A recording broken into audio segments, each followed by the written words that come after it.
بەناوی خۆی بەخشندەی میهرەبان سەرەتا بەخێراتتانەکەم بەڕێزان لە دەستگاکانی ڕاگەاندن لە هەرێمی کوردستان و لە عێراق ئامانج لەم چاوپێکەوتنە بە دیاریکراوی قسەکردنە لەسەر دووسێتەوە کە بە گرنگمانزانی لەم کاتە قسەی لەبارەوە بکەین.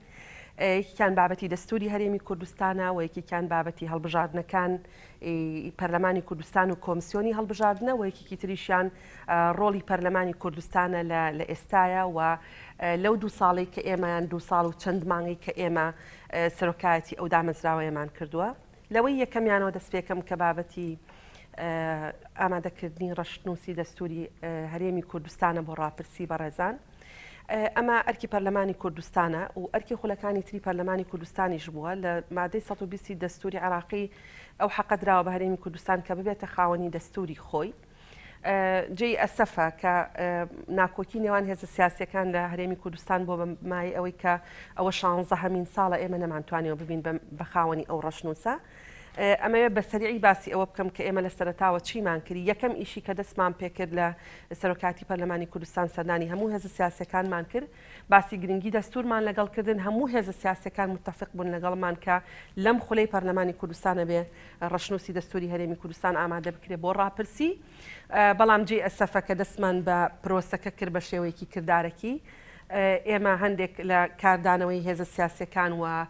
حیزبە سیاسەکانمان بینی کە جیاواز بوو لەوەی ئەو کاتی کە ئێمە سەردانمان کردن زۆر جیاواز بوو لەوەی کە دەستمان کرد بە پرۆسەکە و جۆرێک لە ڕوبەڕووبوونەوە دروست بوو کە هەندێک لە هێزە سیاسەکان پیان وا بوو کە لە ئێستا ڕەشنووسی دەستوری هەرێمی کوردستان یا دەستور بۆ هەرێمی کوردستان گرنگ نییە. ئەو کات کە دەستمان پێکرد ئێستاشی لەگەڵ بێ ئێمە پێمان وایە دەستور بۆ هەرێمی کوردستان زۆر گرنگە، چونکە یەکێک لە ئەو کێشانەی کە لە هەرێمی کوردستانە هەیە ئێستاوەیە کە ناهاوسەنگێکی زۆر لە نێوان دەسەڵاتە گشتیەکان یان دەسەڵاتە دەستوریەکان دامەزراوە دەستوریەکان لە نێوان هەرێمی کوردستانە هەیە و قانونەکان مەرجعێکی فعلیان نییە و هەر بە قانون ئەوەی بە قانون کردوتە ئەتوانی هەر بە قانون گۆڕانکاری تیا بکەی ئەگەر لە ڕووی پرینسیپە دەستوریەکانی شەوە نادەستوری بێ بۆ نمونە درێژکردنەوەی ماوەی خولەکانی پەرلەمانی کوردستان و پندێک بابەتی تر کە لە دەرەوەی پرینسیپە دەستوریەکانە. ئەمێ بە هەموو لایەکی ڕابگەێنم کە ئێمە هەوڵەکەی خۆمانداوە لە هەوڵەکەی خۆمان بەردەوامین. ئێمە پێمان وایە نان و ئاو و گوزەران و ژیان گرنگە، بەڵام ڕێکخستنی دامەزراوە دەستوریەکانی هەرێمی کوردستان، زەمانکردنی ماف و ئازادیە گشتیەکان، دانانی سنوور بۆ هەر دەسەڵاتێک بۆی بزانێت چۆن مامەڵە دەکات، چەسپاندنی پرەنسیپی جاکردنەوەی دەسەڵاتەکان هەموو ئەمانە گرنگە بوو بە دەستور ئێمە ڕسممان کردایە تا ئێستا. بەڵام ئەمە بەڕای گشتی گەلی کوردستانی بڵین کە دەستور لە هەلومەرجێکی ئارامی سەقامگیرە ئەنووسرێتەوە کە هێزە سیاسیەکان متمانیان بە یەکتری هەبێ و خەڵکیش متمانەی بە هێزە سیاسیەکان هەبێ کە جێ ئەسەفە لە ئێستا ئێمە لەو هەلومەرجیانین. هەرچەنە باوەڕێکی تر هەیە کە پێی وایە دەستور دەتوانێت سەقامگیری دروستکە و باوەڕەش باوەڕێکی ئەتوانین با بڵێن جێگەی مناقەشە و جێگەی دراسە و جێگەی احترامگرتنیشە. بەڵام بە شێوەیەکی گشتی ئەمە دۆخی دەستورە بەردەوام ئێمە ئەم پرسیارەمان لێکرێ ئەمەوێ ئەوە بڵێم کە ئەبێ هێزە سیاسەکان یارمەتی پەرلەمانی کوردستان بدەن بۆ ئەم پرۆسێ بباتە پێش.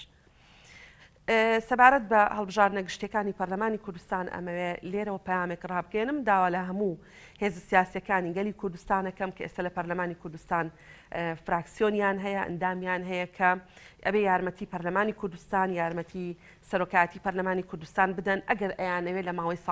ساڵێکە هەڵبژاردن بکرێ. واتە ئەگەر ئەیانێ هەڵبژاردننی خولی شەشەمی پەرلەمانی کوردستان لە کاتی خۆیان بکرێ ئەبێ یارمەتیمان بدەن و ئەبێ هەمویان ئامادە بن سازش بۆ یەکتری بکەن بۆی لە خاڵی هاوبەشە بگەین بە یەکتری. هەم ئەگەر ئەمانەوێ یاسای هەڵبژاردن هەموار بکەینەوە ئەبێ پێکەوە بیکەین بە سازان بیکەین. لە ساڵی 2020ەوە کۆمسیۆنی باڵای هەڵبژاردنەکان لە هەرێمی کوردستان ماوەی بەسەر چووە و دەسەڵاتی هیچ جۆرە ئیجراعاتێکی نییە جگە لە خۆبەڕێوەبردن و ناتوانێت پرۆسەی با بڵێن ئیجراعاتە ضروریەکانی خۆ ئامادەکردن بۆ هەڵبژاردن دەست پێ بکە. و بەڕێزیشتانەزانن ئەبێ پێش ئەوەی خولەکە تاوا ببێ بە چەند مانگێک ئێمە ئامادەکاریەکانمان دەست پێ کرد بێ و تەنانەت هەڵبژاردنیشمان کردبێ بۆ ئەوەی کە نەکەوینە ناو فەراغی دەستوری یان فەراغێکەوە کە نەبوونی پەرلەمانە لە ماوەی نێوان ئەنجامدانی هەڵبژاردن و پەسەندکردنی دەرەنجامەکانی. و ئێمە وەکو پەرلەمانی کوردستان سەرۆکاتی پەرلەمانی کوردستان کۆبوونەوەیەکمان کردووە لەگەڵ فراکسیۆنەکان ئەمانەوەی ڕوئیان وازح بێ سەبارەت بە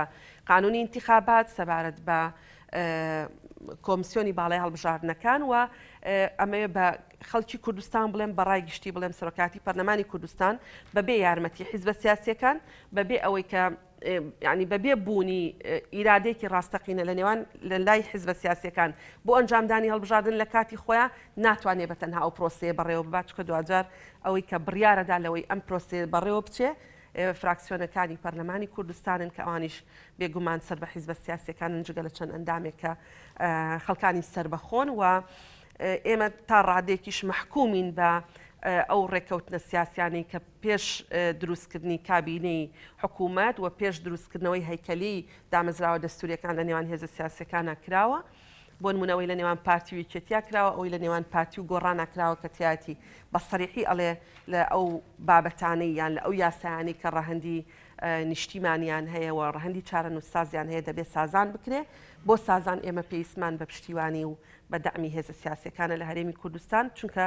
ئێمە لە سەرۆکایەتی پەرلەمانی کوردستان ئەمانەوێ هەڵبژاردننی خولی شەشەمی پەرلەمانی کوردستان لە کاتی خۆیان بکرێ و دەمانەوێ لە 6/11/2022 111 ئەندامی تازە بۆ پەرلەمانی کوردستان هەڵبژێردرابێ. سەبارەت بە ڕۆڵی پەرلەمانی کوردستان لە ئەو ماوەی کە ڕابرد ئەمەوێ لە ماوەی 2-3 دقیقە قسەی لەبارەوە بکەم. هەستەکەم جۆرێک لە تێنەگەیشتن یان تێگەیشتێکی هەڵا سەبارەت بە پەرلەمان وەکو دامەزراوێکی تەشریعی و ڕقابی چۆتە ناو خەڵکەوە ئەمێ ئەو ڕوانگەیە ڕاست بکەمەوە ئەوی ژەوەیە کە جارێک کارکردن لە پەرلەمانی کوردستان بە دەستە جەمعیە و هەموو شتێک لە پەرلەمان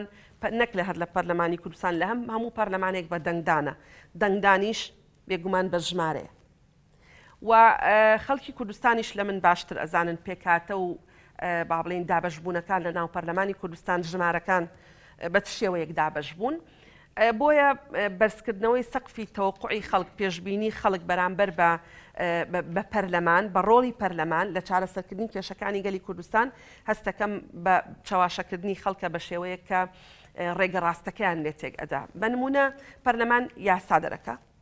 و چاودێری حکوومەتەکە لەسەر پێچیکردنی یاسایە لێ پرسێتەوە بۆ هەموو ئەمانە پێویستی بە دەنگدانە سەرۆکی پەرلەمان لەناو ئەم پرۆسسەیە بەس ئیدارەدا و سەرۆکایەتی بەس ئیدارە ئەدەن و هەرێکێک لە ئێمە لە سەرۆکایەتی تەنها یەک دەنگمان هەیە بە سەرۆکی پەرلەمانیشەوە واتە جیاوازیەکی زۆر هەیە لە نێوان ڕۆڵ و دەسەڵاتی سەرۆکی پەرلەمان لەگەڵ ڕۆڵ و دەسەڵاتی سەرۆکی حکوومەت لەبەرەوەی دەسەڵاتەکانی سەرۆکی حکوومەت لە ناو یاسابەرکارەکان لە هەرێمی کوردستان بە وازحی دیارە و ڕۆڵ و دەسەڵاتەکانی سەرۆکی پەرلەمانیش لە ناو یاسابەرکارەکانی هەرێمی کوردستان و لە ناو پەیڕەوی ناوخۆی پەرلەمانی کوردستانە بە وازحی دیارە ئەوەی بۆ من گرنگە وەکو سەرۆکی پەرلەمان ئەوەیە کە ڕۆڵ ببینم لەوەی لێکترازان لە نێوان فراکسیۆنەکانی پەرلەمانی کوردستانە ڕوونەدا و ئەوەی بۆ ئێمە گرنگە ئەوەیە کە پەرلەمان بۆ خۆی نەبێتە هۆکارێکی تری دروستبوونی ناسەقامگیری سیاسی و هاندانی باڵێن شەقام بە ئاراستەیە کە دوجار لە بەرژەوەندی گەلی کوردستان نەبێت بە شێوە گشتێکە ئەمە ئەرکی پەرلەمانە یان ئەمە ڕۆڵی پەرلەمانە ئێمە لە 2 ساڵی ڕابردووە ئەوەی کردومانە ئەوەیە کە ویستومانە شێوازێکی جیاوازی کارکردن بەڕێوە ببین لەوەی کە نەمانیستۆ بە هەڕەمەکی یاسا لە پەرلەمانی کوردستان دەربچێت ئەبەرەوەی ئامانجی سەرەکیمان هەر لە سەرەتاوە و بە هەمانگی لەگەڵ حکوومەت یاریمی کوردستان ئەوە بووە کە بیئەی تەشریعی یان ژینگەی تەشریعی بۆ سێکتەرەکانی تری اقتصاد لە هەرێمی کوردستانە دابنین جیا لەنەوت واتە گرنگ بۆ بەلامانەوە بیئەیەکی تەشریعی یان باڵێن ژینگەیەکی یاسادانانی سەرنجڕاکێش بۆەوە بەرهێندا بنین لە کەرتی کشت و کاڵ لە کەرتی پیشەسازی لە کەرتی گەشت و گوزار لە بواری بازرگانی و خۆشبەختانە بەشێکی زۆری ئەمەمان کردووە چەند یاسایەکمان ماوە ڕەنگە بگەینە ئەو ئامانجەیان ئەو تارگێتەی کە بۆ خۆمانمان دانابوو کە پێی بگەین ئەم جۆرە یاسایش زۆر سەرنجڕاکێش نییە بە نسبەت خەڵکەوە وەکو یاسایەک نییە کە ڕەهەندی سیاسی هەبێ و سەرۆکی پەرلەمانی تیا ببێ بە بەتەڵ یان سەرۆکایەتی پەرلەمانی تیا ببێ بە بەتەڵ یان پەرلەمانی بە شێوەیەکی گشتی تیا ببێ بە پاڵەوان بەڵام ئێمە پێمان وایە ئیشێکی جیاوازمان کردووە بەوەی کە ئەم خولەی پەرلەمانی کوردستان خولێکە توانیوێتی ژینگەی یاسادانان بۆ ئەو سێکتەرانەدا بنێ کە لە هەرێمی کوردستانە دەشێ گەشەیان پێ بدرێ و بکرێنە سەرچاوەیەکی تری داهات جیا لە نەوت چونکە داهاتی نەوت بەداخەوە ینی بە شێوەیەکە کە بەردەوام لە هەڵبەز و دابەزە وەجێگەی ئیستقرار نییە وەجێگەی پشت پێبەستن نییە و هەستەکەم ئەوەنە قسە بەسە ڕەنگە ئێوە لە نەتیجەی پرسیارەکانتان بتوانم قسەی زیاتر بکەم و زۆر سپاسدانە فەرموون. زۆر سپاس دکتۆرم. وەڵام من سێ پرسیارمەیە. پرسیارێکیانەوەیە کە زۆر لە خەڵک پیان وایە پەرلەمانی کوردستان ئێستا ڕۆڵ و کاریگەری جارانی نەماوە. هۆکارەکەی ئێوەن لە دەستەی سەرۆکایەتی پەرلەمان و پەرلەمانتارانە یان ئەو دۆخە سیاسیەکە لە هەرێمی کوردستان هەیە. پرسیارێکی دیکەمەوەیە کە زانیاری هەیە کە یەکێتی نیشتیمانی کوردستان لەگەڵ هەڵبژاردننی داهاتووی پەرلەمانی کوردستانە نییە. ئێوە کە سەرۆکی پەرلەمان و ئەندامی سەرکردایەتی یەکێتی نیشتیمانی کوردستانیشن زانیارە دروستەکە چییە؟ بابەتێکی دیکە جەنابەت باسی دەستورت کرد. سەرۆکی هەرێمی کوردستان وتی هەموو هەوڵێکمان بۆ ئەوەیە کە پێش هەڵبژاردن دەستور تێپەڕێنین. یعنی تۆ ئێستا بێئەمەلی لەوەی دەستور پێش هەڵبژاردن تێپەڕێنرێ دەستوری کوردستان ڕۆشنووسی دەستوری کوردستان لەم خولەی پەرلەمانە بەوازحی پێم بڵێ تێناپەڕێ؟ لەوەی ئەخیرانەوە دەست پێکە من بێئەمەل نیم ئەگەر بێئەمەل بوومایە کۆبوونەوەی سەرۆکی فراکسیۆنەکان دانە ئەنا بۆ ئەوەی کە ڕێی خۆیان ڕێی کۆتایی خۆیان سەبارەت بە کاراکردنەوەی لیژنەی ئامادەکردنی دەستور بۆ ڕاپرسی بهێنن. دیارە ئومێدم هەیە کە ئێمە ئەتوانین کارەکە بکەین بەڵام ئەمەیە بڵێم کە ئاڵنگاری و ئاستەنگ لە بەردەمی پرۆسەکایە ئەویش پەیوەندی بە پەیوەندی نێوان هێزە سیاسیەکان و پەیوەندی بە متمانە لە نێوان خەڵکی کوردستان و لە نێوان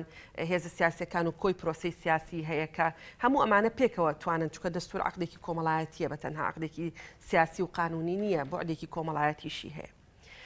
سەبارەت بەوەی کە یەکێتی نیشتیمانی کوردستان ناوێ هەڵبژاردن بکرێت بەڕاستی ئەمە هیچ بنەمایەکی نییە. ئەگەر ئەوە ڕاست بواە من بۆ خۆم داوام نەئەکرد لەوەی کە لەگەڵ فراکسیۆنەکان سەرۆکی فراکسیۆنەکان کۆ ببینەوە بۆ ئەم بابەتە و خۆم سەرپەرشتی و ئیدارەی کۆبوونەوەی فراکسیۆنەکانم نەئەدا بۆ ئەوەی کە هێشتا ساڵێکی ماوە بۆ هەڵبژاردن ئێمە ئامادەکاریەکان بکەین چونکە دەزانم لە ڕووی تەکنیکیەوە و لە ڕووی لۆجستیەوە ئەگەر ئێمە لە ئێستاوە دەست بە پرۆسەکە نەکەین دواتر ئامادە نەبوون یان بە ئامادە نەبوونی کۆمسیۆن یان با بڵین کارانەکردنەوەی کۆمسیۆن نەبوونی تۆماری دەنگدران بۆ خۆی دوجارە بێتە هۆکارێک بۆ ئەوەی هەڵبژاردن ئەنجام نەدرێ وم بۆ خۆم لە کۆبوونەوەکی مەکتەبی سیاسی بەشدار بووم و لەگەڵ تیمێکی تەکنیکی بە هەمان شێوە بەشدار بووم ئەوەی ئەزانم ئەوەی کە بە من وتراوە ئەوەیە کە یەکێتی نیشتیمانی هەڵبژاردن لە کاتی خۆیان ئەنجام بدرێ و بۆ ئەوەش ئێمە ڕاست پێدراوین هەموو سەرۆکی پەرلەمان هەموو فراکسیۆنی یەکێتی لە پەرلەمانی کوردستان کە بە ئەرکی خۆمان هەستین نەوڕۆوە.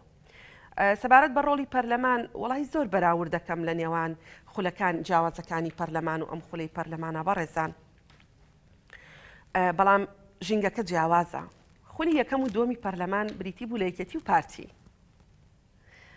سەرۆک مام جەلال و سەرۆک بارزانی لەسەر هەر شتێک ڕێکەوتن مرکزێتێکە بوو ئاهاتە خوارەوە و جێبەجێ دەبوو. ئەرکی سەرۆکی پەرلەمان زۆر سادە بوو زۆر ئاسان بوو. خولی سێمی پەرلەمانی کوردستان ئۆپۆزیسیۆنێکی بەهێز هەبوو گۆڕان هاتبوو کۆمەڵ و یەکگرتو زۆر بەهێز بوون پێکەوە بەڵام لە بەرامبەرە فراکسیۆنی هاوبەشی یەکێتی و پارتی هەبوو 59 کەس بوون هەر شتێک ئەهات بە زۆرینە دەنگدانەکرا بە زۆرینە تێدەپەڕی و پرۆسێسێکی ئاسان بوو معارەزە بەس ئەویان بەدەستەوە بوو ئاهاتنە دەرەوە یان و دیسان یەکێتی و پارتی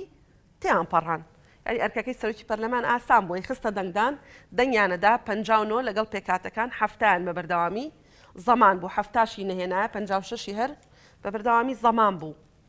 لە خولی چوارەمی پەرلەمانی کوردستان بەڕێزان دوو کەس معارەزە بوون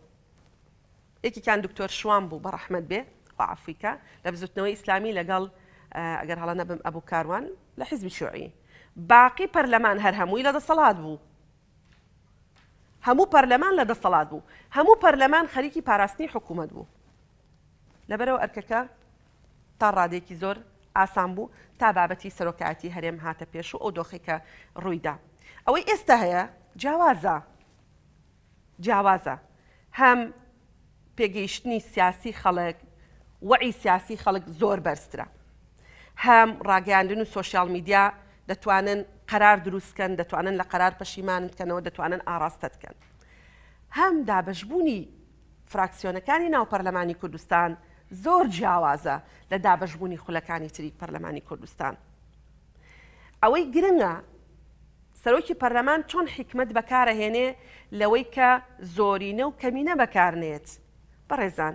من 2 ساڵ و 4 مانگە لەوێم چ قانونێک بە زۆرینە و کەمینە تێپەڕیوە؟ چ مادەیەکی قانونی بە زۆرینە و کەمینە تێپەڕیوە؟ باەکێکی تر بێتە ئەو شوێنەی من خۆی تاقیب کاتەوە لەناو ئەو بیئەیە کە ئێستا ئێمە ئیشی تیاکەین بزانە موفق دەبێیانە سەبارەت بە ئیشەکان. طبعا ئەم خولەی پەرلەمانی کوردستان ڕەنگە لە ڕووی تەشریعیەوە زۆر سەرکەوتو نەک سەرکەوتو نەبووین، ئەستن فەراغی تەشریعی نەماوە، بۆشایی یاسایی نەماوە. ئەوەی کە پێویست بۆ هەرێمی کوردستان لە زەمەنە جیاوازەکانە خولە جیاوازەکانی پەرلەمانی کوردستانە دەرچووە. ئێمە ئێستا ئەو قانونانە دەرەکەین کە خۆمان بەخواستی خۆمان ئیشی لەسەرەکەین. هێشتاش ئێمە 30 قانونمان دەرکردو و لەو 30 قانونە 20 قانونی تازەیە. بەڕێزان ئەنجومەنی نوێنەرانی عێراقی کە ئەم فەوزایە و ئەم بەریەکەوتنە شیتیانێکە لە ناو پەرلەمانی کوردستانە هەیە توانیوێتی بە هەموو خولەکە 18 قانونی تازە دەرکە. ئێمە توانیومانە 20 قانونی تازە دەرکین هێشتاش ساڵێکمان ماوە. سەبارەت بە چاودێری ژمارەی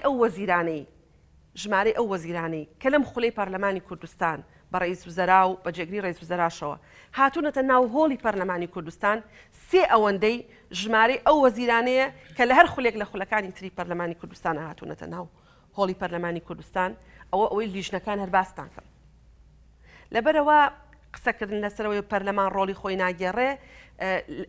یان بۆ وا ئەوترێ لەبەرەوەی ئەو وەعیە سیاسیە ئەو ڕاگەاندنە ئەو سۆشیال میدیایی لە ڕابردووە لە ئێستادا هەیە لە ڕابردووە نەبووە. من دڵنیام ئەوەی دوای ئێمە دێ لە خولی شەشەم زۆر لە ئێمە زیاترمان دووە بێت چکە خەڵک زۆر زیاتر واعی بووە و دابەشبوونی فراکسیۆنەکان لە ناو پەرلەمانی کوردستان دابەشبوونێکە کە ئیدارەدانی بەس بە حکمت دەکرێت. سپاس. بەڵێ بەدڵی خۆتە. من جوان ڕۆ محەممەدم لە کێنێن دکتۆرە من 3 پرسیارم هەیە. پرسیاری یەکەمەوەیە کە زۆر باز لە هۆکارەکانی کۆچەکرێت لە کاتێکا ئێستا لێشاوێکی کۆچی هاوڵاتیانی هەرێمی کوردستان هەیە بەرپرسانی هەرێمی کوردستان پۆلێنی جیاوازی هۆکارەکانی دەکەن. بە بۆچوونی تۆ هۆکاری کۆچی هاوڵاتیانی هەرێمی کوردستان چییە و بۆچی پەرلەمانی کوردستان یعنی نەیتوانیوە کاریگەری هەبێت لەسەر کەمکردنەوەی پاڵنەرەکانی کۆچ؟ ئەمە پرسیاری یەکەم. پرسیاری دووەم ئەندامیش پەرلەمانی کوردستان دەڵێ 56 جۆر قەیران لە هەرێمی کوردستان بوونی هەیە. بێگومان ئەوڵێ بەڵێ بۆچی لیژنەکانی پەرلەمانی کوردستان کە بێگومان لیژنەی گرنگن و دەبێت ڕۆڵیان هەبێ تا چەند ئەم لیژنانە خەت و خاڵیان دیارە بە کەمکردنەوەی قەیرانەکانی هەرێمی کوردستانەوە تا چەند ئەو کارانەی کە کردویانە هەم لیژنەکانم پەرلەمانی کوردستان لێکەوتەکەی بۆ هاوڵاتی بۆ هاوڵاتی بەر لێکەوتەکەی کەوتووە. بابەتێکی تر پرسی دەستور و یاسای هەڵبژاردن و پێکهاتی کۆمیسیۆنی باڵای سربەخۆی هەڵبژاردنەکانە. لەو ماوەی کە ماوتانە دەتوانن ئەم 3 پرسە یەکلایی بکەنەوە لە پەرلەمانی کوردستان بە شێوازێکی تەندروست یعنی وەکتۆ پێشتری ژامەژت پێکرد بە ڕێکەوتنی لایەنە سیاسیەکان تێیپەڕێنن و ئەوەی کە لەم وەڵامامەوێ دەسمکەوێ ئێوە گفتوگۆ لەسەر کام بنەمای ڕەشنووسی دەستور دەکەن؟ پێشتر چەند جارێک گفتوگۆ کراوە لەسەر بابەتی دەستور، ئێوە کامیانەکەن بە بنەمای گفتوگۆکانتان؟ دەستخۆش. بەڵێ زۆر سپاس. ئێمە ناتوانین بڕیار بدین کە کامیان بکەینە بنەما چکە دوجار کاتێک کە لیژنەکە کاراکرێتەوە لیژنە 21 کەسێکە ئەو قانونەی کە لیژنەکەی پێ دروستکراوە ئەو قانونە قەرارەدا یان دوای ئەوەی هەموارەکرێتەوە ئەو قانونە قەرارەدا کە چی دەکرێتە بنەماوە ئەندامانی لیژنە بە 21 دەمێنەوە زیاد دەکەن کەمەکەن قەرار بە تەوافق دەبێ بە زۆرینە دەبێ بە زۆرینێکی تایبەت دەبێ بۆ نمونە 4 لەسەر 5 2 لەسەر 3 إلى آخره. لە ڕاستیە پەرلەمان قەرارەدا نەک ئێمە ینی بە دەنگدان قەرارەدرێ ئایا ڕەشنووسە کۆنەکان دەکرێتە بنەما یان تەکمیلەی ئەو 74 مادەیە دەکرێت کە لیژنە 21 کەسێکە با بڵێن تەواویان کردووە. سەبارەت بە کۆمیسیۆن و قانونی هەڵبژاردن ئێمە لەگەڵ فراکسیۆنەکان قسەمان کردو پێنجشەمە کۆبوونەوەکەین. پێنجشەمە بۆمان دەرەکەوێ هەر فراکسیۆنێکی پەرلەمانی ئەوێ بە کام قانون هەڵبژاردن بکرێ و بۆمان دەرەکەوێ ئەیانەوێ کۆمیسیۆن چۆن کارە ببێتەوە. لە ئێستاوە ناتوانم لە جیاتی فراکسیۆنەکانی پەرلەمانی کوردستان لە ڕاستیە هیچ قسەیە بکەم. سەبارەت بە ڕۆڵی لیژنەکانی پەرلەمانی کوردستان لەو قەیرانانەی کە هەن لە ڕاستیە مامۆستا ئەبوبەکر هەموو جارێک ئەڵێ 56 قەیران لە هەرێمی کوردستان هەیە. و زۆر جار گوێم لەم قسەی بەڕێزیان بووە ئەگەر غەڵانە بم قسەی بەڕێزیانە لیژنەکانی پەرلەمان لەسەر بنەمای باڵێن ڕوودانی شتێک یان سکاڵایەک یان تێبینیکردنی پێشێلکردنی یاساکان یا ڕێنمایەکان لە هەرێمی کوردستان ئەچن بە پیر داواکاریەکانی خەڵکی کوردستانەوە جا ئایا نەخشیان هەبووە یان نەیان بووە ئەمە شتێکی مطلق نییە شتێکی ڕەهانیە بڵێم بەڵێ ڕۆڵیان هەبووە یان نەخێر ڕۆڵیان نەبووە مەسەر نزیکترین شت بازەکەم نزیکترین ڕوودا و بازەکەم کە بابەتی خوێندکارانی پۆلی دوانزەی ئامادەی بوو بە سوپاسەوە وەزیری خوێندنی باڵا لەگەڵ لیژنەی پەروەردە خوێندنی باڵا لە پەرلەمانی کوردستان لە کۆبوونەیەکی 4 سەعاتیە توانیان کێشەکە چارەسەر بکەن ئەوە نمونەیەکە یعنی یەکێکە لەو نمونانەی کە ئێمە قسەی لەسەرەکەین بەڵام ئایا توانیوانە هەموو کێشەکان چارەسەرکەن بێگومان نەخێر لە بەرەوەی ڕۆڵی پەرلەمانیش ڕۆڵی چاودێریە وەوە حکوومەتە ئەبێ ئێمە وا لە حکوومەت بکەین بڕیار بدا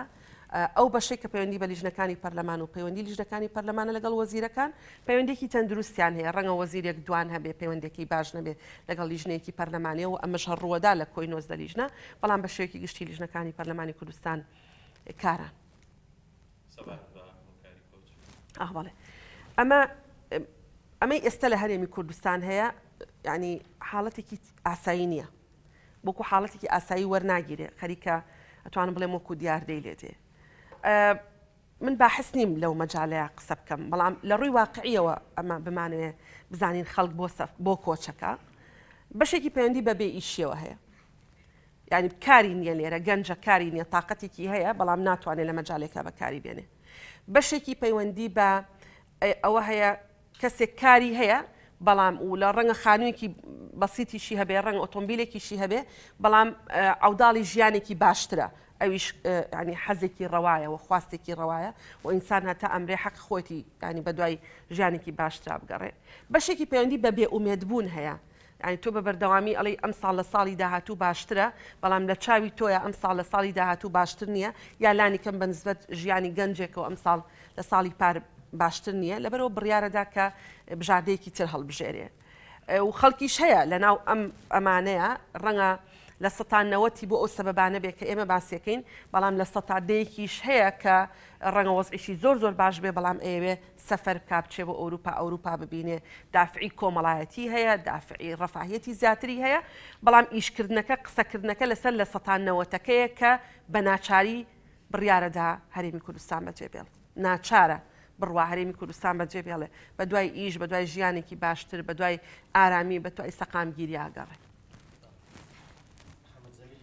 یاسمانی پێم سوپاسی و دەرفەتە دەکەم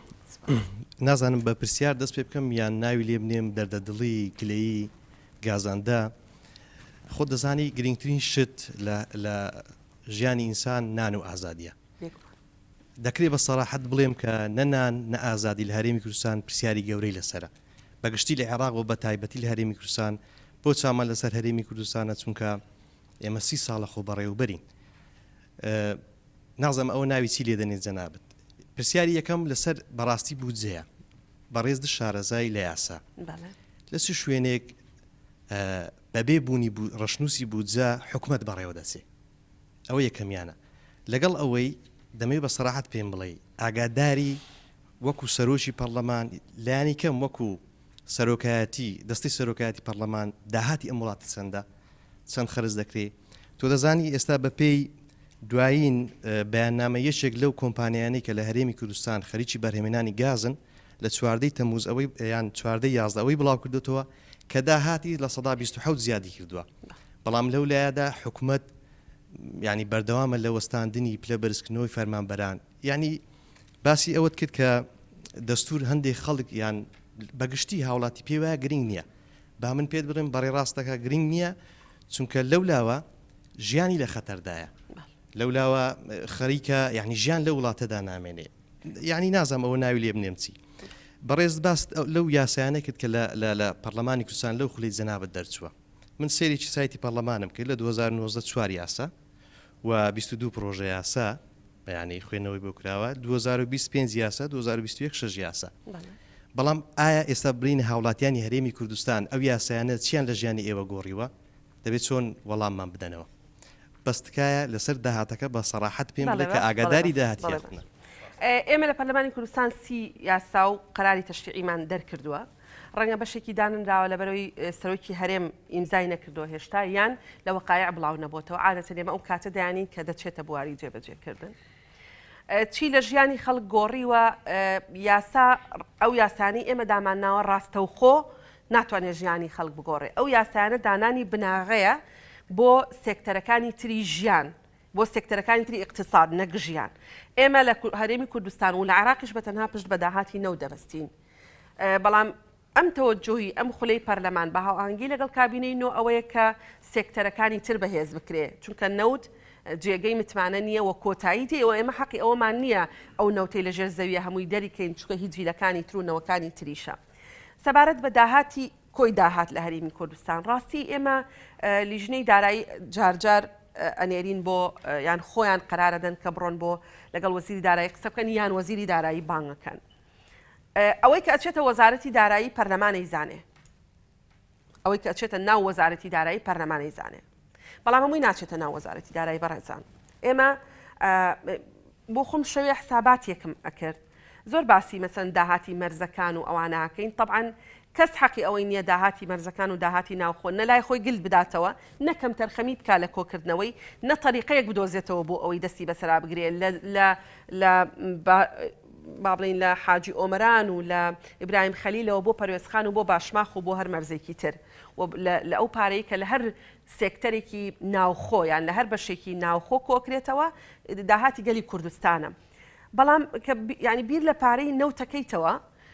لە ئێستاە هیچ سروشتی نییە ئەو پارەی کە دێتە ناو وەزارەتی دارایی 350 میلیۆن دلارە خۆی نزیکە بێتەوە لە 900 میلیۆن دلار ئەوەی کە ئێستا ینی باڵێن حسابی یەکەی تەرح و جەمعیەکەی. بەڵام حقیقەتێکەیە من نامەیە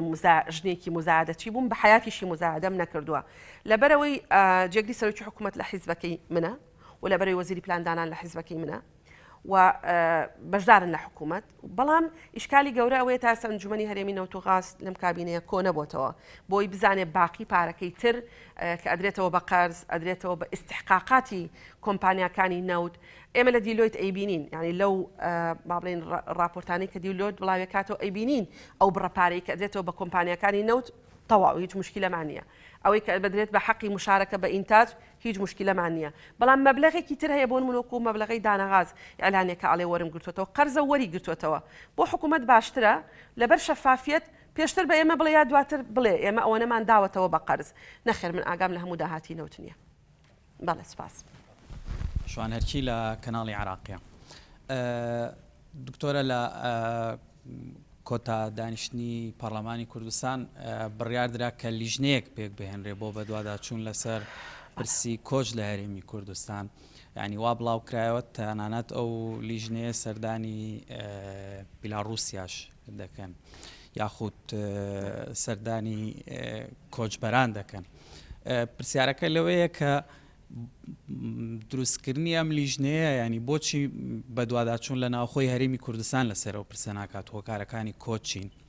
و خەڵک بۆچی کۆچ دەکات. چەنە هاوڕێیانم ینی ئەم پرسیاریان کرد. لە هەمان کاتدا پرسیارێکی کەم هەیە لەسەر پرسی بودجە ینی ماوەی چەند ساڵێکە بەڵێ ماوەی چەند ساڵێکە لەبەرەوەی وەڵام نەدا بۆ زۆر باش پرسیار بکەم. حکوومەتی هەرێمی کوردستان بودجە نانێرێت بۆ پەرلەمانی کوردستان. ینی لەوانەیە باز لەوە بکرێت کە هۆکارەکەی ئەوەیە کە بەغدا بەشە بودجەی هەرێمی کوردستان نانێرێت بەڵام خۆ دەکرێت حکوومەتی هەرێمی کوردستان وەزارەتی دارایی پرۆژە یاسای بودجە بنێرێ بۆ پەرلەمان ئەوەی کە لەبەردەستە ئەو داهاتانەی لەبەردەستە ئەوانە بخرێتە ڕووبۆی ینی بزانرێت کە هەرێمی کوردستان چ داهاتێکی هەیە. بەڵێ لەوەی بودجە وەڵامە دەمەوە بزان پرسیاری هەردووکتانە. ئەوە دووخلی پەرلەمانی کوردستان دوو کابینە وزاریە پرۆژە یاسای بودجە نایەتە پەرلەمانی کوردستان کە ئەمە پێشێلکاری قانونە و بڕوان ناکەم هیچ ئەندامێکی پەرلەمانی شەبێ بتوانێت لەم بابەتەیە دیفاع لە ئەم هەڵوێستەی حکوومەتیان ئەم با بڵێن ئەم ناوێنێ بکەم تەرخەمی حکوومەت بکە. ساڵی پار وتیان پرۆژەکەمان حازر کردووە ئێمە حازرکاریمان کرد تەنان لەگەڵ هەندێک لە خوبەرە و ئەوانە قسەمان کرد چکە لەبەرەوەی 7 ساڵ بوو پرۆژە یاسای بودجە نەهات بۆ پەرلەمان ڕەنگە ئاسان نەبێ دراسەکردنی ڕەنگە پێویستمان بە خەڵکێک بێ هاوکاریمان بێ لەو بابەتەیە بەڵام دوجار نەهات. ئێستاڵێن ئەوە حازریەکەین. ئێمە چ دەسەڵاتێکمان هەیە کاتێک کە نایە پرۆژە ئاسایی بودجە مادەیەکێ لە ناو پەیڕەوی ناوخۆیاڵێ داوای ڕوونکردنەوەیان لێ بکەن ئێمە ئەومان کردووە هەموو ساڵی ئەومان کردووە هەموو ساڵی ڕوونکردنەوەمانە دەنێ ئەوە ڕوونکردنەوەکانیانە کە نازانین لەگەڵ بەغا ڕێکەوتنەکانمان چۆن دەبێ و خەریکی ئامادەکارین کە ئەمانە هیچی مبەڕر نین و خەرجکردنی 1 سنت بەبێ قانونی بودجە لە ڕاستیا پێشەلکاری قانونیە و خۆزگە ئێمە لە وڵاتێکی دیموکراسی پێشکەوتووە بووین کە ئەو کاتێک کە حکوومەت یان کابینە جیاوازەکانی حکوومەت پرۆژە یاسای بودجەی نانات ئەوە بەتەنها بەسە بۆ ئەوەی حکوومەت متمانەی لێ وەربگیرێتەوە لە ڕاستیە بەڵام ئێرە کوردستانە سەبارەت بە لیژنەکەی پەرلەمانی کوردستان لە ڕاستیە لیژنەکە ینی ئێمە ئەمانویست هەر ئەو ڕۆژی دوای ئەوە سەفەر بکەن بەڵام دەستکەوتنی ڤیزە بۆ لیژنەکەمان ئاسان نەبوو و سەفەرەکە بوو ئەوە نییە خەڵک بگەڕێنرێتەوە چکە حملەیەکی زۆر کرا لەسەر لیژنەکەی پەرلەمان ئەو لیژنەیە ناوی لیژنەی پەیوەندیەکان و ڕەوەندی کوردستانیە و ئەمەوێ شایەتێک بۆ ئەو لیژنەیە و بۆ لیژنەی ڕۆشنبیری و لاوان لە پەرلەمانی کوردستان بدەم هەردووکیان راپۆرتی خۆیانیان ساڵە پێش ئێستا حاضر کردبوو بۆ ئەوەی کە کۆبوونەوەیکی پەرلەمانی کوردستان بکرێ بۆ ڕاگررتنی حاڵەتەکە ئەو کاتە حاڵەت بوو و ئێمە 5 وەزیری حکوومەت یاریمی کوردستانمان بان کردبوو ئەو کاتە دیسان وەکو هەموو جارێک لە ناو پەرلەمان بوو بە شەڕ سەرۆکی لیژنەی پەیوەندیەکان هەستاوتی هەرچ خلافێکمان هەیە با ئێستا باسی نەکەین تکاتان لێ یەکەم بە ئەمڕۆ باسی کۆچ بکەین باسی سەبەبەکانی بکەین باسی چارەسەریەکانی بکەین بەڵام نیان هێشتووە وەزیرەکان ڕۆشتنەوە کە ئەبێ ئێمە و دانیشتە ڕاستیا بکەین و دڵنیام ئەگەر ئەو کاتە ئەو دانیشتەمان کردایە پەرلەمان بەکەم تەرخەم ئەژمار نەئەکرا هەرچەنە من پێم وانێ پەرلەمان کەم تەرخەم بۆ چکە ئێمە هەموو شتێکمان کردووە و حکوومەتیش ئیستیجابەی هەبوو وەزیرەکانیشی نادووە بوو کۆبوونەوەکە بکەین بەڵام لەسەر بابەتێکی تر بوو بە کێشەوە نانێشت لە ڕاستیا کۆبوونەوەکە بکرێ هەموو ڕێکخراوەکانی لاوانیشمان بان کرد بوو بۆی کۆبوونەوەکە بکەین ئامانج لە نردنی لیژنەکە ئێمەوە نییە بچێتە ناو کۆچبەرەکان لە بیلاڕوس لە ڕاستیا چکە من دڵنیام ئەوان بای ئەوە تووڕەن کۆچبەرەکان ئێستا کە لیژنەیەکی پەرلەمانی بڕاتە ناویان ڕەنگە هەرلەی قبول مەکەن بۆ ئەوە بوو کە بچێتە پۆڵند لەوێ لەگەڵ باڵێن بەرپرسانی ئەوێ قسە بکە و لەگەڵ منەظەماتی ئینسانی لەوێ قسە بکرێ و لەگەڵ اتحادی ئەوروپی قسە بکرێ کە ئەگەر دەرگاکەشیان بۆ ناکرێتەوە بەو مەعایرانەی کە ئەوروپا خۆی تەبەنی کردو بۆ مافەکانی مرۆڤ مامەڵیان لەگەڵ کرێ نەک بۆ مامەڵە نائینسانی کە ئێستا لەگەڵ ئەوانە کرێ ئەم کاتتان باش سپاس بۆ ئەم دەرفەتە دکتۆرە من 3 پرسیارم هەیە هەڵبەت نامەوێت قسەکانی هاوڕێکانم دووبارە بکەمەوانێ بەڵام هەر لەسەر دەستور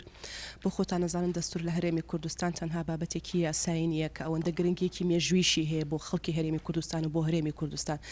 ئەمانوێ بزانین کێن ئەوانەی کە لە داهاتوودا بەشدارە بن لە نووسینەوەی دەستوردا ئایا هەر لە ناوخۆی پەرلەمانی کوردستان دەبێ یاخود نەخێر لە دەرەوەی پەرلەمانیش پێویستیدان بە کەسانی شارەزا و پسپۆر هەیە پرسیاری دووهەمم ئەوەیە لە قسەکان تا بەڕێزت ئاماژەت بەوە کرد کە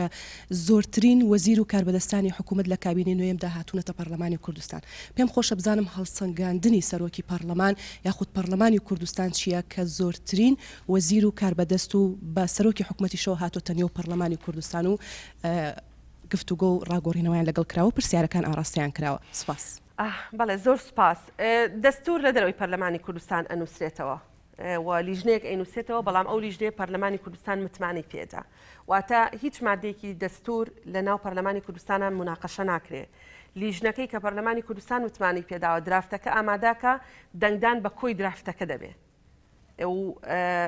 لە هیچ خولێکیش ئەمە نەبووە و ئەم تەجروبەیەت ینی نییە لیژنەیەکی دەکرێت ئەندامی پەرلەمان هەبێ ئەندامی ئەو لیژنە 21 کەسێ بێ بەڵام وەکو ئەندامی پەرلەمان لەوێ نییە وەکو ئەندامێکی لیژنەکە لەوێ مەسن وەکو مامۆستایەکی زانکۆ لەوەیە سەبارەت بە هاتنی حکوومەت یان وەزیرەکانی حکوومەت یاریمی کوردستان ڕئیس وزەرا و جێگری ڕئیس وزەرا لە ڕاستیا واجبی خۆیانە ئەبێ بێن ئەمە واجبێکە جێبەجێیەکەن واجبێکی قانونی دستوریە کە پەرلەمان حکوومەتی بانکر حکوومەت ئەبێ بێ یا خۆشی ئەتوانێت دەست پێشخەری بکە داوا بکە کە بێتە ناو دانیشتەکانی پەرلەمانی کوردستانەوە بەڵام لە ڕووی ژمارەیەوە قسەکردنە لەسەرەوەی کە یعنی ئەگەر پێت وایە حکوومەت حساب بۆ پەرلەمان ناکە نابێ قبوڵە بێ بەڵام من بەراوردی ئەم خوڵەی پەرلەمانەکەم لەگەڵ خولەکانی تر بەراوردی پەرلەمانی کوردستان ناکەم لەگەڵ پەرلەمانی بریتانیا و لەگەڵ پەرلەمانی مەسەڵەن سیناتی فەڕەنسا بەراورد یەکەم لەگەڵ خولەکانی تری پەرلەمانی کوردستان و بەراورد یەکەم لەگەڵ بۆ نمونە ئەنجومەنی نوێنەرانی عێراق لە ماوەی 4 ساڵی ڕابردووە 3 جار وەزیر هاتوۆتە ناو دانیشتەکانی ئەنجومەنی نوێنەران یعنی باڵی قاع گەورەکە هاتوونەتە لیژنەکان ئێمە کە بە دەیان جار هاتوونەتە لیژنەکان واجبێکی خۆیان جێبەجێکەن و عیلاقی بۆ پەیوەندی هەیە کە ئێمە پەیوەندێکی تەندروستمان لەگەڵ حکوومەتە هەیە و منەمەوێت پەیوەندیەکە بەردەوام بێ و ترسێکم هەیە لەوەی کە دوجار کە ئیشکالێک دروست بوو لە هاتنی حکوومەت بۆ پەرلەمان و هەندێک لە وەزیرەکان نیگەرانیان دەربڕی ینی ترسێکم هەیە گومانێکم هەیە کە ئەمە ڕەنگە جۆرێک لە دۆڕدۆنگی یا جۆرێک لە حاڵەتێکی دروست کردێت کە وەزیرەکان حەز نەکەن جارێکی تر بێن بۆ پەرلەمانی کوردستان لە کاتێکا واجبیان ئەبێ بێن بۆ پەرلەمانی کوردستان من سپاسی ینی ئەو بەڕێزاناکەم کە هەر جارێ بانگمان کردبوون هاتبن هەر چەنە واجبی خۆشیانە. سپاس بەڕێز سەرۆکی پەرلەمان منتوانان نەقیم لە NRT-ەوە یەکێک لە تەوەرەکان کە سەرەتا خۆت لە پێشەکە باست کە ڕۆڵی پەرلەمان بوو حتمما باسی بێلایەنی دەستەی سەرۆکایەتی و لایەنداری ئەوانت کرد پرسیاری یەکەمی من لەسەرەوەیە کە ئایا دەستەی سەرۆکایەتی تا چەند بێلایەنن لە ڕاپەڕاندنی کارەکانیان ئەو دەسەڵاتانی کە هەنەوە خودی جەنابیشت تا چەند ینی ئەو دەسەڵاتی کە هەدە دەتوانی پیادەی بکەی بەدەست کراوەی لەبەرەوە لە ناو پەرلەمانە بینیومانەکە هەندێک جارانی گلەیەوە تۆتە سەر کە پەرلەمانتاری قسەی نەشیاوی کردووە بە کۆی دەنگی پەرلەمانتارەکان بەشێکی پەرلەمانتارانی دەسەڵاتیش قسەکەیان پێ ڕەفز بووە ئیجراءاتی بەرامبەر نەکراوە پرسیاری یەکەمە کە جەنابەت تا چەند پیادی دەسەڵاتەکەت کردووە بە دنیایی سەبارەت بە ینی پرسیاری کەسی شمەیە وەکو سەرۆکی پەرلەمان بۆ جەنابەت ینی زانیاریەوە ئەوەی تا چەند دروستە ئەوەی کە تۆ بۆ هەندێک لە گۆڕانکاریەکان لە پۆستەکانی ناو پەرلەمانە دەگەڕێیتەوە بۆ حزبەکەت یاخود سەرکردایەتی حزبەکەت پرس بەوانەکەی لە گۆڕانکاریەکان لە کاتێکا خۆت سەرۆکی پەرلەمانی و مؤسسەیەکی گەورەی ئەم هەرێمەیە ئەمە پرسیارێکی ترمە و ئەوەی کە ئەم هاوکارم یعنی ئەم هاوپیشەیەم پرسیاری کرد سەبارەت بە زۆرترین وەزیر هاتووەتە پەرلەمان یعنی هەندێک جار باس لە لاوازی پەرلەمان دەکرێت بەرامبەر بە حکوومەت کە جەنابەت ئاماژەت پێکرد ئەرکە وەزیرەکان کار بەدەستانی حکوومەت بێنە پەرلەمان و لێپرسینەوەیان لەگەڵا بکرێت بەڵام ئەمە نەبینراوەکو پێویست و ئەگەر هاتی بێتیشن دەرەنجامێکی ئەو تۆی نەبووە ینی ئەمە هۆکارەکەی بۆ چێگەڕێنیتەوە و سەبارەت بە بابەتێک زانیاریە کە سەرنجی ڕاکێشام لە ڕاستیاوەکو ڕۆژنامە نووسێک وێلایەکی پەرلەمان فرۆشراوە بە 70 دەفتەر بۆ چاکردنی مەسعەدەکانی پەرلەمان ئەمە تا چەند دروستە وەگەر وایە پەرلەمان خۆی بودجەیەکی باشیە نەسرێکی باشیە ماگان و تا ئێسش نەبراوە هەموو پارەکە لەوا سەرف کرا یەک پرسیاری هەموو یەخەمە بیر و یەک بە یەک و بە کورتیش وەڵام دەیتەوە کێشە نیە بەڵام وەڵامەکان مەوێ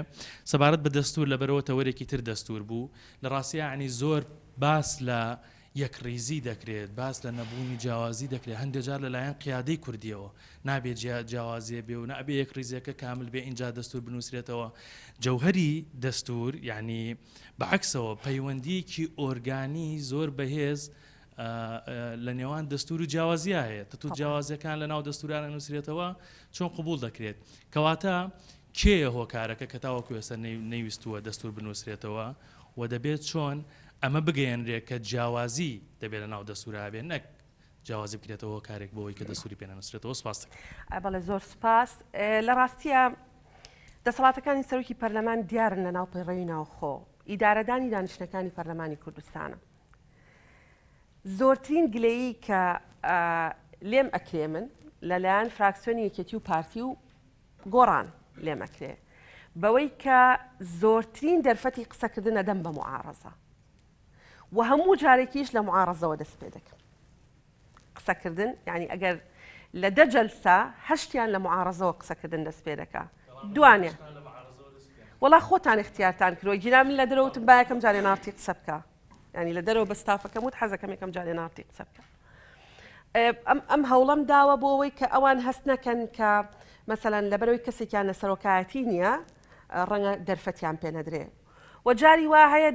خۆی بێ 1 دقە قسە بکەن 2 دقە و نیویش قسەیان کردووە کە مایکەکەم کوژانێتەوە هاوارەکەن ئەڵێن مایکەکەمە کوژێنەوە من محکومم بە نیظام ئێستا لەم دانیشتنەی ئێمە دانیشتوین ماوەکەمان سەعاتێکە ئەگەر دابەشی نەکەین لە سەرتان هەرێکتان مەغدور دەبن نظام لە دانیشتنی کۆبوونەوەی عائیلەیەکیش کە 5 کەس بەیەکەوە دانیشتنەوە گەر هەمویان بەیەکەوە قسە بکەن کەس لە کەس تێناگا وەگەر کاتی قسەکردنیان دابش نەکەن تێناگا من محکومم بەوە خۆزگە لە ناو پەیڕەوەکە بیوتایە 10 دقە ڕێگەمەدا 10 دقە قسە بکەن سەبارەت بە دابشکردنی پۆست لە ڕاستیە پۆست لە ناو پەرلەمانی کوردستانە نییە هەتا من بگەڕێمەوە بۆ حیزبەکەم و بە دیاریکراوی لەسەر بابەتی گۆڕانکاری لە ناو پەرلەمانی کوردستانە کە من هاتووم هەموو شتێک هەبووە ینی هەموو ئەستاتەکان هەبوون ئێمە گۆڕانکاریمان کردووە لە شوێنە مەسەڵەن بۆ نمونە ڕاوێژکارێک کە گۆڕان بووە بەرپرسی بەشی ئیعلام بووە کەسێکی تر هاتۆتە شوێنی کە پارتیە بۆ نمونە کەم ئەو زانیارانی کە دەستی نارتی کەوتەوە بە نمونە لە گۆڕانکاری لە پۆستێکی بەڕێوبەرێکە جەنابەت وەکو ئەوەی کە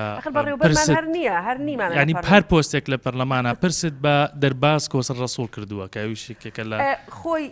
سەرکردەکانی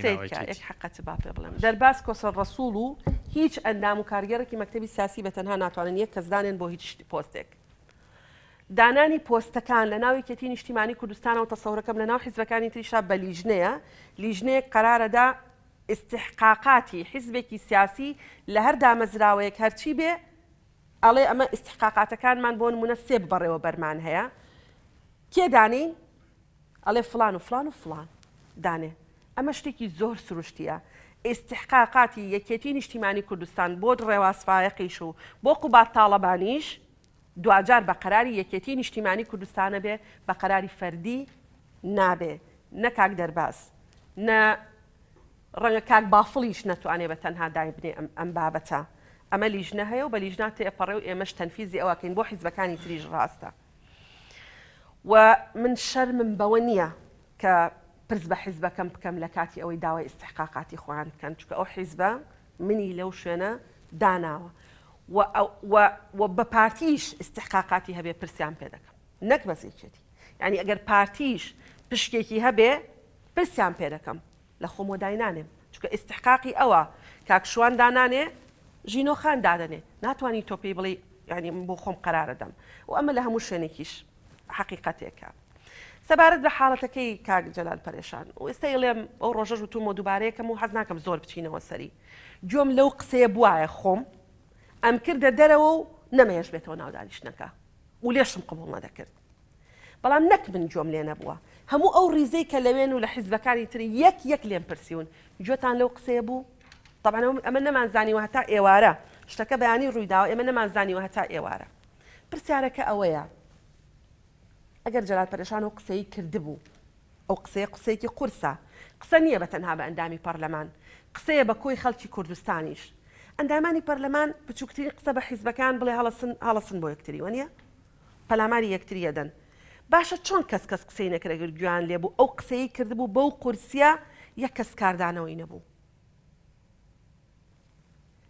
یعنی ئەمە پرسیارێکە بێ لە خۆمانی بکەین گوێم لێ بواە ئیجراعاتم بەرامبەرە کرد و دواتر ئەندامانی پەرلەمان خۆیان داوان کرد بخرێتە دەنگدانەوە پێم وتن بانەی خەمە دەنگدانەوە کۆبوونەوەیەکی فراکسیۆنەکانەکەم با بە تەوافق حەلیکەم چونکە بە دەنگدانەوە دەیدۆڕێنن وتیان بخە دەنگدانەوە بابیشی دۆڕێنین یەکە دۆڕانە نابێ بای کۆتکەی دواتر بەچی هەلمان کرد بەوەی کۆبوونەوەی فراکسیۆنەکانمان کرد هەر گەڕاینەوە بوو ئەوەی کە لە ناو کۆبوونەوە کا پێم وتبوون کۆبوونەوەی فراکسیۆنەکانمان کرد بە فراکسیۆنی پارتیمان وت با کاک جەلال داوای لێبوردن کا من سوپاسیانەکەم مشکلەکە بەوە حەل بوو کاک جەلال داوای لێبوردنی کرد و کێشەکەمان چارەسەر کرد لەبەرەوە ئیجراعات لە ناو پەیڕەوی ناوخوا یەک مادە هەیە مادەی 57 ئەڵێ بیکە دەرەوە ئەو جەلسەیە یا ئەبێ بە دەنگدان بێ ئێتۆ بە دەنگدان دەیدۆڕێنی دیارێکێ دەیباتەوە بە ئیجراعاتیش گوێم لێ نەبووە گیرام کردە دەرەوە و بریای گوێم لێ بووە و من کردایەتە دەرەوە پرسیە و فرۆشتنی مڵکی پەرلەمان بۆ چاکردن سێکە مەسەلەی ئیداریات و چی دەکڕێ و چ دەفرۆشتێ و ئانە من بەس موافقاکەم ئانە ئیشی دیوانن زۆر بچووکن بەراورد بە ئیشی پەرلەمان و سەرۆکی پەرلەمان ئێمە و کاتە ئەزمەمان هەبوو خەڵک ئەزانێکە نەسری پەرلەمان چەنە خۆزگە هەموو دامەزراوەکانی ئەم دەوڵەتە وەکو پەرلەمان بوونایەوە خۆزگە ئەو پرسیارەی ئێستا لە منیەکەی بتوانایە لە خەڵکی تریشی بکەیت ئێمە قانونمان هەیە ئێمە قانونمان هەیە بۆ فرۆشتی مڵک و ماڵی دەوڵەت قانونمان جێبەجێ کردووە بەڕێنمایی فرۆشتومانە ئەزمەمان هەبووە نەک مشکلەی مەسعەدمان هەبوو مشکلەی قەرزێکی کەڵەکە بوومان هەبووە کە من سەبەب نەبووم تایە باشە و نامێ ئەو تەفاسیلە زۆر باسکەم و دیوانی چاودێری دارایی بانگمان کردوون بەڕسمی نووسراومان بۆ کردوون وەرن نەک بەو بابەتە بە بابەتی کۆی حساباتی پەرلەمانی کوردستانە بچنەوە کە بڕوان ناکەم هیچ دامەزراوەک خۆی نووسراو بکە بۆ دیوانی چاودێری دارایی بڵێ وەرە وردبینی حساباتەکانم بکە بەڵێ فرۆشتومانە بەڵێ بە قانون فرۆشتومانە بەڵێ مەسعەدمان پێ دروست کردووە بەڵێ قەرزمان پێداوەتەوە و پێویستیش بێشتی تریش بکەین دەیکەین.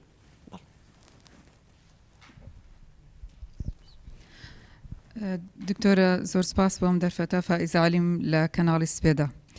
سێ پرسیارم هەیە. پرسیاری یەکەم یەکێک لەو پرسانی کە خێ حاڵەتی سیاسی هەرێمی کوردستانی گرتووە ئەویش گەندەڵیە ئایا بۆچی تا ئێستا نەتواندراوە بەباشی پرسی گەندەڵی و چاکسازی قسەی لەسەر بکرێت و ڕوبەڕووی ببینەوە. پرسیارێکی تر موچە یەکێکی ترە لەو پرسانەی کە لە هەرێمکاری لەسەر دەکرێت کە تا ڕادێک ئەویش بۆتە سیاسی کە بێگومان هەر خەڵکیش سوتەمەنی ئەمەیە. ئایا موچە قوتی خەڵک هی ئەوەیە کە یاری لەسەر بکرێت؟ پرسیاری سێهەمیش زۆر جار فراکسیۆنە ئۆپۆزیسیۆنەکان ئەم گلەییان هەیە ئەو پرۆژە یاسایانەی کە پێشکەش دەکرێن بە سەرۆکایەتی پەرلەمان وەکو پێویست ناخرێنە بەرنامەی کارەوە ینی خستنە بەرنامەی کاری ئەم پرۆژانە ئەو بابەتانە کە لەسەر شەقام ئێمە دەبینی ڕۆژانە خۆپیشاندان و ناڕەزایی هاوڵاتیان هەیە بۆ زۆرێک لە کێشە و گرفتەکان ینی لەسەر چ بنەمایەک ئەم بابەتانە دەخرێتە بەرنامەی کاری پەرلەمانەوە. سپاس. بەڵێ زۆر سپاس. ئێمە لە پەرلەمان سەبارەت بە چاکسازیەکێک لە شانازیەکانی خوڵی پەرلەمانی کوردستان ئەوەیە کە سەرباری هەموو جیاوازەکان توانیمان قانونی چاکسازی دەرکەین و بەردەوامی متابعی پرۆسی جێبەجێکردنی قانونی چاکسازیەکەین کە پێم وایە ئەمە پرۆسێکی بەردەوامە و بە تەنها قانونی چاکسازی بەس نییە بۆ ئەوەی کە گەندەڵی لە هەرێمی کوردستانە نەمێنێ منزومەیەکی هەمووی پێکەوە بێ ئیش لەم بوارەیە بکە جگە لە ئیرادەی سیاسی ئەبێ داواکاری گشتی بەڕۆلی خۆی هەستەیە و تاوەکو بەشێک بێ لە دەسەڵاتی تەنفیزی ناتوانێت ئەو ڕۆڵەوەکو پێویست ببینێ ئەسڵ ئەوەیە بە پێی دەستوری عراقی و پێی تەجروبەی زۆربەی وڵاتانی دنیا بەشێک بێ لە ئەنجومەنی دادوەری و سەر بە دەسەڵاتێکی سربەخۆ بێت چکە ئەسڵ ئەوەیە یان متەوەقع ئەوەیە گەندەڵی عادەتەن لە ناو ینی دەسەڵاتی تەنفیزی لە بەرەوەی زۆرترین پارە لای ئەوە زۆرترین دەسەڵات لای ئەوە متەوەقع ئەوەیە دەسەڵاتی جێبەجێکردن زۆرترین با بڵێن دەرفەت هەیە بۆ ئەوەی کە گەندەڵی تیا بکرێ ئەمە داواکاری گشتی. چاودێری دارایی ئەبێ زۆر بەباشی تەفعیل بکرێت جێ ئەسەفە ئێمە کە هاتین سەرۆکاتی پەرلەمانی کوردستانمان وەرگر هەموو دەستەکانی سەر بە پەرلەمانی کوردستان ماوەکەیان تەواو بوو خۆشبەختانە توانیمان کێشەی دەستەی سەربەخۆی مافەکانی مرۆڤ چارەسەر بکەین و کێشەی دیوانی چاودێری دارایی چارەسەر بکەین و خەریکی دانانی هەیکەلێتەکەین ئێستا کە یەک بەڕێوەبەری هەبوو لە کۆی 4 بەڕێوەبەر و هەندێک بەتەنان بەڕێوەبەری هەولێریش یان وردبینی هەولێر ماوەکەی تەواو بوو و ئەبێ ئەوانە هەمووی چارەسەر بکەین و لە تەوری چارەسەرکردین تەسەورەکەم هەفتەی داهاتوو ئەو مشکلەیە حەل ببێ. دەستەی نەزاهە بە هەمان شێوە مودەی تەواو بووە و نەقسی هەیە لە بەڕێوەبەر گرنگترین بەڕێوەبەری گشتی نەقسەکە بەڕێوەبەری گشتی لێکۆڵینەوەیە و لە ئایندێکی نزیک کێشەی ئەویش لە ڕاستیە چارەسەرەکەین. ئێمە هاتینە سەر میراتیەکی وێرانە ینی وێرانەیەک لە ڕووی موئەسساتیەوە سەبارەت بە چاکسازی قانونەکەی نەبوو ئەو دەستگا و دامەزراوانەی کەم پرۆسەیە بەڕێوەبەر مودەکەیان تەواو بوو ئێمە قانونەکەمان دەرکرد دیوانی چاودێری دارایمان تەفعیل کردەوە لە ئایندێکی نزیکا نەزاهەش تەفعیلەکەینەوە یان با بڵێن کارایەکەینەوە و بە بەردەوامیش لیژنەکانی پەرلەمانی کوردستان متابعی پرۆسەکە دەکەن بەڵام گەندەڵیەکە بە شێوەیەکی وا ڕۆچووەتە ناو هەموو جمگە و کایەکانەوە لە ڕاستیە جگە لە ئیرادەی سیاسی وعیەکی کۆمەڵایەتی بەهێز و با بڵێن بەکارهێنانێکی قانونی یان جێبەجێکردنێکی قانونی بە شکڵێکی حرفی ئەوێ نەک بە ئیجتیهاداتی شخصی و بە میزاج لەم پرۆسە ئەمە پشتیوانی حکوومەت دەکەین و پشتیوانی هەموو ئەو دامەزراوانەکەین کە با بڵێن لە ڕوبەڕووبوونەوەی گەندەڵیا ڕۆڵیان پێدراوە. سەبارەت بە پرۆژە یاسا یان پێشنیازە یاسای ئۆپۆزیسیۆن یەک پێشنیازە یاساش لە لای سەرۆکاتی پەرلەمان نامێنێتەوە چکە ئێمە ئیشەکانمان لە بینی خۆمانە تەوزیع کردووە کاکتۆر من ئیشی لیژنەکانەکە بەندە ئیشی تەشریعەکەم یەک پرۆژە یاساش یەک پێشنیازە یاسا شملانیە نەکی دەسەڵات نەکی ئۆپۆزیسیۆن هی دەسەڵاتیش هەر کە هات یەکسەر دەیخەمە ناو ئیجراعاتەوە ئیجراعاتەکە چییە؟ یا خوێندنەوە ئەیدێنە لیژنەی یاسایی خوێندنەوەی یەکەمی بۆکەین یان ئەیدێنە لیژنەی یاسایی بە پێی مادەی هەفتاونەوە گەر پارەی پێویست بینێرێ بۆ حکوومەت ئەڵێ پارەی ئەم پێشنیازە دابینەکەی ئەم پێشنیازە ئاسایە بیکەین بە قانون ئەم تەبعامالیە تەحملەکەی و ئێمە جدوەلێکمان هەیە ئەو جدوەلە بڵاوەکەینەوە لە سایتی پەرلەمان هەر فترە نافەترەیەک ئێوە ڕاگەیاندنکارن هیوادارم متابعی بکەن پرۆژەیەک نییە بەناوی پرۆژەی ئۆپۆزیسیۆن پرۆژەی ئەندامانی پەرلەمانە بەڵام ئۆپۆزیسیۆن ینی حەقێکی ڕەوای خۆیەتی دائیمەن ئەو پێشنیازە یاسایانە پێشکەشەکە کە ڕەهەندی دارایی هەیە بۆ نمونە دەرماڵە بۆ نمونە سلفەی عقار بۆ نمونە گەڕاندنەوەی پاشەکەوت حەقی خۆشێکی منیش ئۆپۆزیسیۆن بم وا ئەەکەم بەڵام من پێویستی بە پارەیە دەسەڵاتەکەی پەرلەمان دیاری کراوەڵێ ئەگەر پارەی ویست بینێرە بۆ حکوومەت تەبانەڵێن بۆ پەرلەمان ئەگەر پارەی بێ ئینێرە بۆ حکوومەت ئەوە شتێکە لە هەموو دنیا وایە ینی پارەی ویست ئەبێ بچێ بۆ حکوومەت نمونێکی بەسیط هێنمەوە کاتی خۆی مالیکی ڕئیس وزەرا بوو ئەنجومەنی نوێنەرانی عێراقی قانونێکیان دەرکرد بوو بەبێ ئەوەی بۆ تەبەعامالیەکەی بۆ بارگرانی دارایەکەی بگەڕێنەوە بۆ حکوومەت پەنای بدە بەدەمی محکەمەی فیدراڵی داواکەی بردەوە محکەمەی ئیتحادی قەرارێکی دەرکرد وتی لەبەرەوەی ئەم پێشنیازە پرۆژە یاسایە جێبەجێکردنی پێویستی بە پارەیە ئێوەش پرستان بە حکوومەت نەکردو بۆ دابینکردنی پارەکەی مادەکان ئیلغا بوونەوە کە پەیوەندی بە پارەوە هەبوو یعنی ئەمە شتێکە لە هەموو شوێنێک وایە ئەو ڕۆژە بەرپرسیەکەمی NDA هاتبوو بۆ پەرلەمانی کوردستان کە ئەوان ئیشەکەن لە پەرلەماناتی دنیا ئاینەن پرسیارم لێکردن ئەیوت لە هەموو شوێنێک وایە ینی پەرلەمانێک نییە پێویستی بە پارە بەبێ حکوومەت ئیشی تیا بکەیت و هەندێک پێشنیازە یاسایە لێت ناشارمەوە ینی ئۆپۆزیسیۆن ئەندامیان هەیە لە ناو لیژنەکانی پەرلەمانی کوردستانە بۆ من گرنگ نییە هی ئۆپۆزیسیۆنە یاهی لە ڕاستیە هی دەسەڵاتەوە زۆرترین پێشنیازە یاساش لە ڕاستیە ئەوان پێشکەشیەکەن بەڵام ئێمە جدوەلێکمانەیە گەر پێویستان بۆ توانم جدوەلەکەتان بۆ بنێرم کە ئیسباتی یەکەم یەک پێشنیازە یاساش لە لای دەستی سەرۆکایەتی نەماوە لای لیژنەکانی پەرلەمانە لە ناو لیژنەکانی پەرلەمانیشە ئەندامانی ئۆپۆزیسیۆن و دەسەڵات پێکەوە ئیژەکە موچە لە چ ڕوویەکەوە نەخێر موچە هی ئەوە نییە بکرێتە مەسەلەن ینی متمانە دروست نەکایان ببێتە مای ناسەقامگیری دەرونی بۆ هاوڵاتیە بێ هاوڵاتی هەموو کاتێک تەوقعی وابێ کە لە کاتی خۆیە و بە تەواوی موچەکەی وەرەگرێ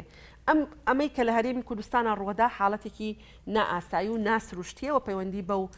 قەیرانە داراییەوە هەیە کە هۆکاری زۆرن بەشێکی پەیوەندی بە عێراقەوە هەیە بەشێکی پەیوەندی بە نرخی نەوتەوە هەیە بەشێکی پەیوەندی بە داهاتەکانی ناوخۆیەوە هەیە و بەشێکیشی پەیوەندی بەو ناڕێکیە هەیە کە لە کاتی خۆیان لە دامەزراندنا کراوە باڵ ئێوەمانەوە بۆ ئەخیر بەڕە سەرۆکی پەرلەمان ئەمە دڵمان گەورەیە سپاس بۆ ئەم دیدارە من ئارام بەکرد لەگەلی کوردستان سێ پرسیارم هەیە یەکیشیان تایبەت بە دەستور لەسەر کاتی گفتوگۆکردن لەسەر دەستور وەکو خۆ دووتر دیترەوە نزیکی ساڵێک ماوە بۆی کە کۆتایی بەم خولی پەرلەمان بێ یعنی لەم کاتەیە کە ماوە بەرەو هەڵبژاردن بچین یان نەچین پێ دوانیە کە گفتوگۆکردن لەسەر دەستور دیسانە و بێت بە مادەیەکی مزایەدە گرفت بۆ سەرۆکایەتی پەرلەمان بۆ خەڵکی کوردستان بەگشتی دروستکات چکە دەستورۆک و خۆ دوتر پەیوەندی بە هەمووانەوە هەیە سەبارەت بە هەڵبژاردن ئەمێ ڕای خۆت بزانم وەکو سەرۆکی پەرلەمان و ڕوئیای خۆت بە خوێندنەوەت بۆ دۆخەکە چ جۆرێک لە هەڵبژاردن بۆ کوردستان گونجاو بۆ قۆناغی کە ئێستا هەیە لە نێو هەموو ئەو جۆرە لە ململانێ و لە ئەزمموی پێشتریش بۆ پەرلەمانی عێراق کە بینیمان بازنە وردەکان بازنە بچووکان ئەمێ ڕوئیای سەرۆکی پەرلەمان بزانم بۆ بابەتە سەبارەت بە کۆچ زۆر پرسیار کرا و خۆشت ڕوونکردنەوە دا هەم لە سەرکاری و لیژنەی کە دیاری کرابوو و هەمیش دڵنیام لە ڕێی کەناڵەکانی میدیاوە تێدەکەن خەڵکە ئەو لیژنەیە بۆچی پێکات بەڵام باواز لەوەش بێنین کاری خێرا ئانی بۆ ئەو بابەتە چییە وەم وەکو پەرلەمان چیتان بەدەستەوێ چ بڕیارێک دەدەن ئەگەر چی وەکو خۆ دوتە دێمە چاودێری دەکەین بەڵام دەکرێەوە ژۆکو نوێنەری خەڵک جۆرێک لە فشاری جیاواز دروستکەن بۆم حاڵەتە بۆم دیاردێ سوپاس بەڵێ زۆر سوپاس ڕاستی وەکوتم ینی دەستور یان با بڵێن کۆی پرۆسەی ئامادەکردنەوەی دەستور بۆ ڕاپرسی لە دۆخێکی ئارام یان لە دۆخێکی سەقامگیرە باشترە بەڵام ئەمە واجبێکی پەرلەمانی کوردستانە کە ئەم لیژنەیە پێک بێنێتەوە و ئێمە لەگەڵ سەرۆکایەتی هەرێم و لەگەڵ بەڕێز سەرۆکی هەرێم لە پەیوەندێکی بەردەواما بووین بۆ ئەوەی کە ئەم کارە بکەین